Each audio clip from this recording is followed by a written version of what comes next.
नमस्कार, खबर असरदार में आपका स्वागत है। आपके साथ मैं दीपेश बरगले। चलिए खबरों की शुरुआत करते हैं। पूर्व मुख्यमंत्री कमलनाथ ने भोपाल में प्रेस कॉन्फ्रेंस कर बीजेपी पर जमकर हमला बोला। कमलनाथ ने कहा कि ये उपचुनाव आम चुनाव नहीं है, ये बेहद अहम है। चुनाव के बाद बीजेपी का असली चेहरा बेनकाब हो जाएगा। कमलनाथ ने कहा कि बीजेपी जनता को असल मुद्दे से भटकाने के लिए इधर उधर के बयान ढूंढती है। ये उपचुनाव साधारण उपचुनाव नहीं है। उपचुनाव तो तब होते थे जब एक विधायक या सांसद का निधन हो जाता। ये उपचुनाव का अपना महत्व है। ये उपचुनाव तो सौदेबाजी से ये परिस्थिति बनी है जो डॉक्टर अंबेडकर ने नहीं सोचा था कि इस प्रकार की राजनीति अपने देश में आएगी, जिससे आज मध्य प्रदेश कलंकित हुआ है। खास करके ग्वालियर चंबल क्षेत्र कलंकित हुआ है। बड़ी दुख की बात है कि आज देश भर में लोग सोचें कि मध्य प्रदेश की राजनीति में लोग सब बिका हुए हैं। मैं भी सौदा कर सकता था, पर मैं सौदे की राजनीति नहीं करना चाहता था। मैं सौदे की राजनीति का उद्घाटन मध्य प्रदेश में नहीं करना चाहता था। ये उपचुनाव आम चुनाव नहीं है, उपचुनाव नहीं है, मध्य प्रदेश के भविष्य का चुनाव है। आज भारतीय जनता पार्टी को यह एहसास हो रहा है कि वह हार नहीं रहे, वो तो पिट रहे हैं। इसीलिए वो ध्यान मोड़ने का प्रयास कर रहे हैं।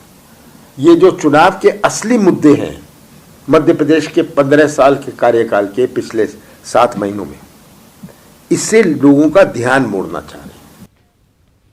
इधर कमलनाथ ने इमरती देवी के ऊपर दिए गए बयान पर सफाई देते हुए कहा कि उनके बयान का गलत मतलब निकाला जा रहा है। उन्होंने कहा कि आइटम शब्द असम्मानित नहीं है। यही नहीं, उन्होंने कहा कि बीजेपी के नेता नरेंद्र सिंह तोमर और बिसाहुलाल के बयान पर क्यों चुप हो जाते हैं।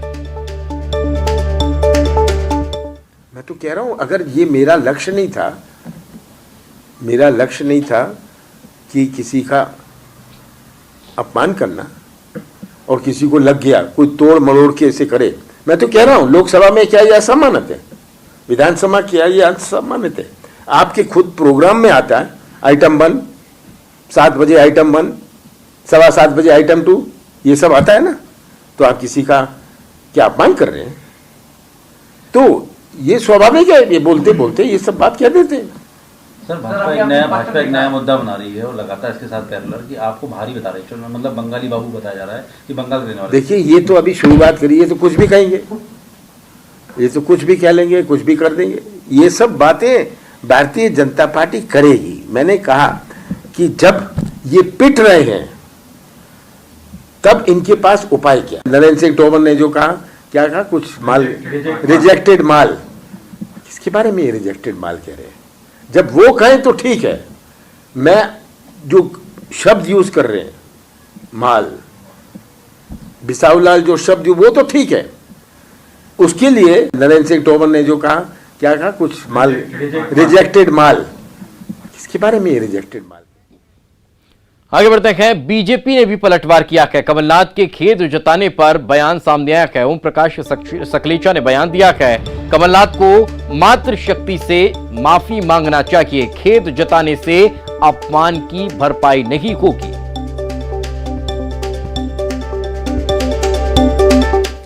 अंग्रेज एक अच्छा वाक्य छोड़ के गए, चाटा मारो और सॉरी बोल दो। अगर आप उचित मानते हैं तो सही है। खेद शिवराज जी को बोला था उनने या किसी मातृशक्ति के लिए कमेंट किया था? क्या उस मातृशक्ति ने उनकी को माफ कर दिया?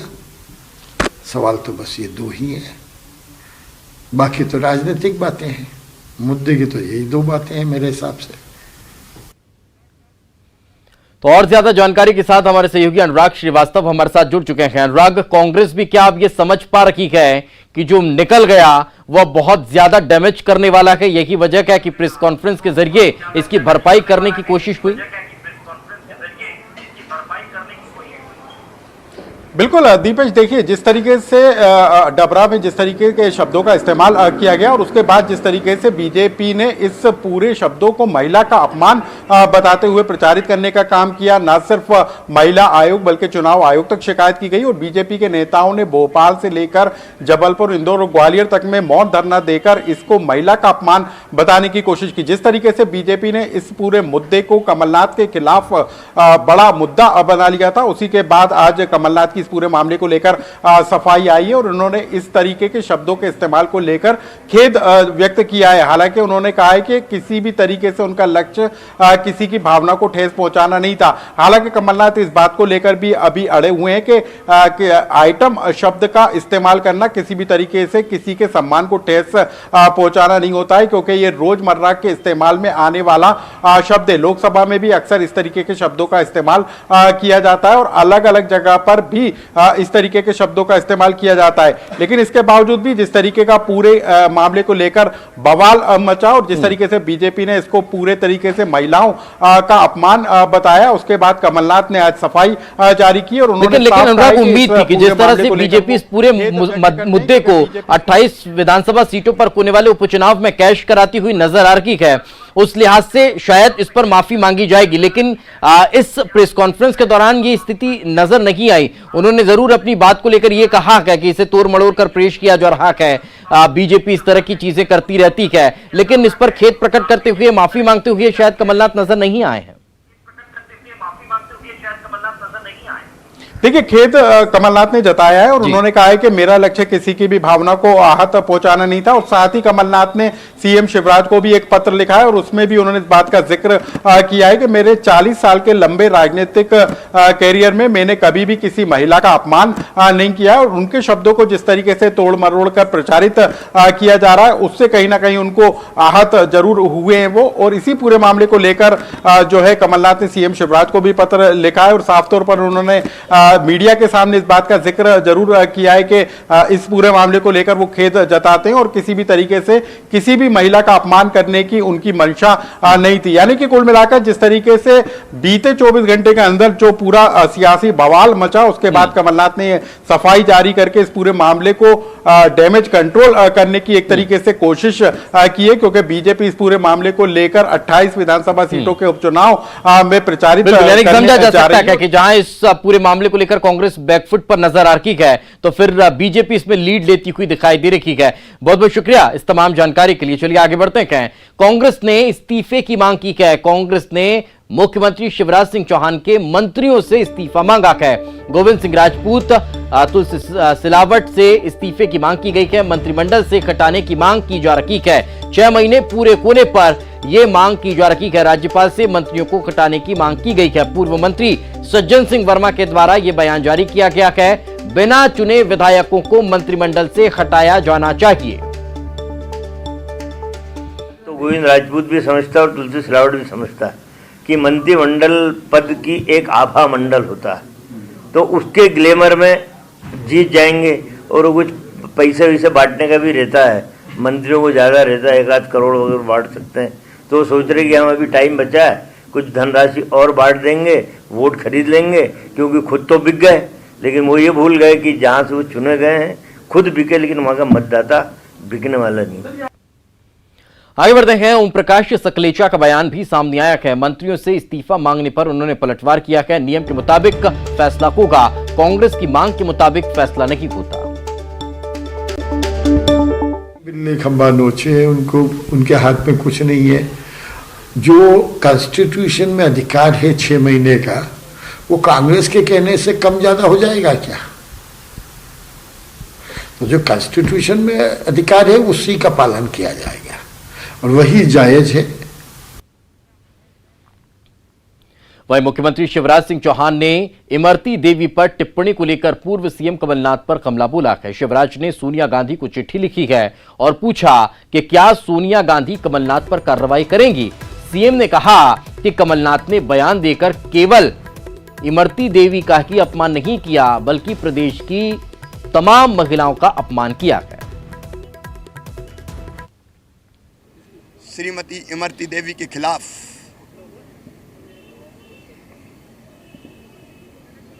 जो की है, उसने केवल एक बहन इमरती देवी जी के मान सम्मान की धज्जियां नहीं उड़ाई, मध्य प्रदेश की सभी मां बहन और बेटियों के सम्मान की धज्जियां उड़ाई है। अब कमलनाथ जी से तो कोई उम्मीद है नहीं, निर्लज्जता की सीमाएं उन्होंने लांघी है। लेकिन कांग्रेस की अध्यक्षा श्रीमती सोनिया गांधी जी को मैंने पत्र लिखा है। मैं उनसे पूछना चाहता हूं, आप कांग्रेस की अध्यक्ष हैं, आप महिलाएं, आप मां बहन और बेटी भी हैं, आपकी पार्टी के नेता ने, जो प्रदेश कांग्रेस के अध्यक्ष, नेता प्रतिपक्ष, मुख्यमंत्री रहे हैं, जिनके नेतृत्व में आपकी पार्टी चुनाव लड़ रही है, क्या ऐसी टिप्पणी जायज है उनके द्वारा करना? क्या इस टिप्पणी ने आपके मन को व्यथित नहीं किया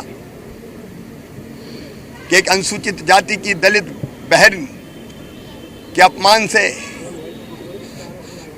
आपके मन में वेदना पैदा नहीं हुई? अगर आपको लगता है आदरणीय बहन श्रीमती सोनिया गांधी जी कि ये टिप्पणी गलत है, तो आप तय करें आप श्री कमलनाथ जी के खिलाफ क्या कार्रवाई। तो सोनिया गांधी को शिवराज के पत्र लिखना भी अब कहीं ना कहीं सियासी पारा अब उस पर चढ़ता हुआ नजर आ रहा है। कमलनाथ ने पत्र लिखकर सीएम शिवराज पर पलटवार किया है। कमलनाथ ने कहा कि लेटर में हमने पूछा है कि क्या आखिर उन्होंने क्यों पत्र लिखा था। वो पत्र मैंने लिखा है जो उन्होंने सोनिया जी को पत्र लिखा था, उस पत्र के जवाब में मैंने उन्हें पत्र लिखा है, जरूर लिखा है। और सच्चाई का पर्दाफाश किया मैंने। कोई नहीं, वो सोनिया जी को लिख रहे हैं, क्या उनका लक्ष्य था? अगर वो सोनिया जी को लिख रहे हैं, उन्होंने को लिखा है, तो सोनिया जी को पत्र लिखने की जरूरत है। कमलनाथ की इमरती देवी को आइटम बताने पर सियासी बवाल मचा हुआ है। बीजेपी प्रदेश भर में मौन व्रत देकर धरना देती हुई नजर आई है। भोपाल के मिंटो हॉल में सीएम शिवराज सिंह चौहान धरने पर बैठे, जिनके साथ गृह मंत्री नरोत्तम मिश्रा और अन्य बीजेपी नेता भी मौजूद रहे। वहीं इसको लेकर प्रदेश भर में जगह जगह ये विरोध प्रदर्शन देखने को मिला है। इंदौर के अलावा ग्वालियर और प्रदेश के तमाम शहरों में इस तरह का प्रदर्शन भारतीय जनता पार्टी ने किया है। श्रीमती इमरती देवी के खिलाफ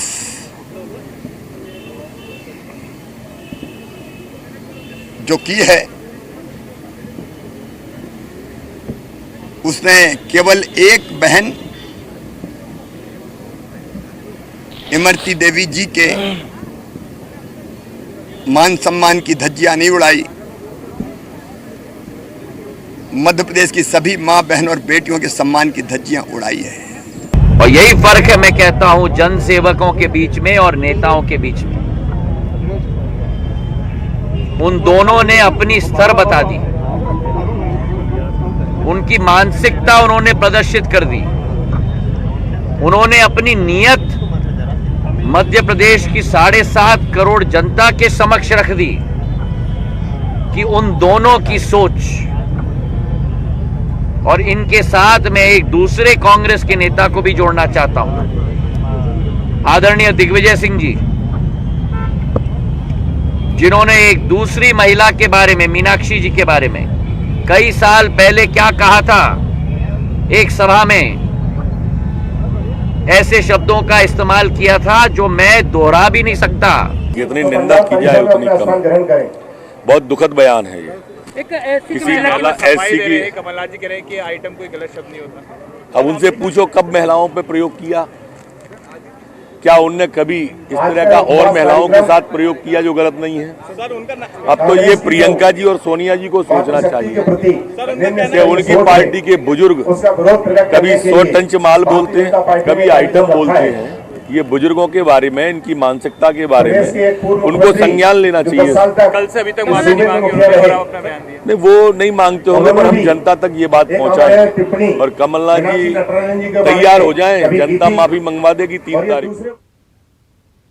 इमरती देवी पर अमर्यादित टिप्पणी को लेकर बीजेपी महिला मोर्चा के अध्यक्ष विजया राखतकर ने कमलनाथ की राष्ट्रीय महिला आयोग में शिकायत की है।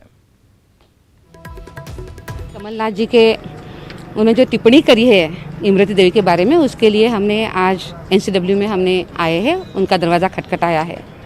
जिस तरह से भद्दी टिप्पणी उन्होंने करी है ये उनको शोभा नहीं देती है।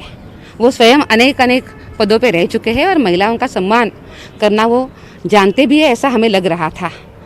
जो महिला उनकी पूर्व सहकारी रह चुकी है और जो बहुत ही अपने काम के साथ, अपने काम के बलबूते पे सरपंच से लेके आज मंत्री तक का जिन्होंने प्रवास किया है, उस महिलाओं के बारे में ये टिप्पणी। और चलिए फिलहाल रुकेंगे एक छोटे से ब्रेक के लिए। ब्रेक के बाद जल्द हाजिर होंगे। ब्रेक के बाद एक बार फिर आपका स्वागत है। छत्तीसगढ़ सरकार और विपक्ष के बीच चल रहे टकराव में राजनीतिक बयानबाजी तेज हो चुकी है। पूर्व मुख्यमंत्री डॉक्टर रमन सिंह ने भूपेश सरकार पर तंज कसते हुए उससे आत्ममुग्ध और दंभ से चूर बताया है और कांग्रेस सरकार की तुलना रावण से की है। उन्होंने कहा कि ये प्रवृत्ति नवरात्रि में ही दिखती है।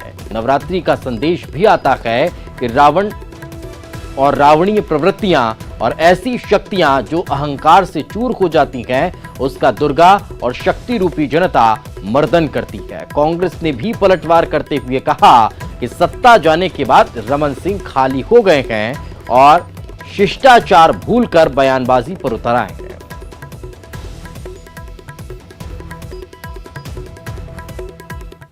दम से इतनी चूर है, जैसे आदमी को सत्ता का मद हो जाता है। ये प्रवृत्ति नवरात्रि में ही दिखता है ना, नवरात्रि का संदेश भी आता है। रावणी प्रवृत्ति है और ऐसी शक्तियाँ जो अहंकार से चूर हो जाती है, उसका जनता रूपी दुर्गा और शक्ति रूपी ये इसका मर्दन करते हैं। तो यही मर्दन का पर्व है। एकदम से डॉक्टर रमन सिंह जी खाली हो गए हैं। लगातार 15 साल हुकूमत किए थे, जनता के बीच में ना उनकी पैठ बची, ना उनके खुद के राजनीतिक पार्टी में उनका महत्व बचा। इसलिए वो रोज सोच के बयानबाजी करते हैं। अहंकार को और इसी के साथ इस बुलेटिन में फिलहाल इतना ही। खबरें लगातार जारी।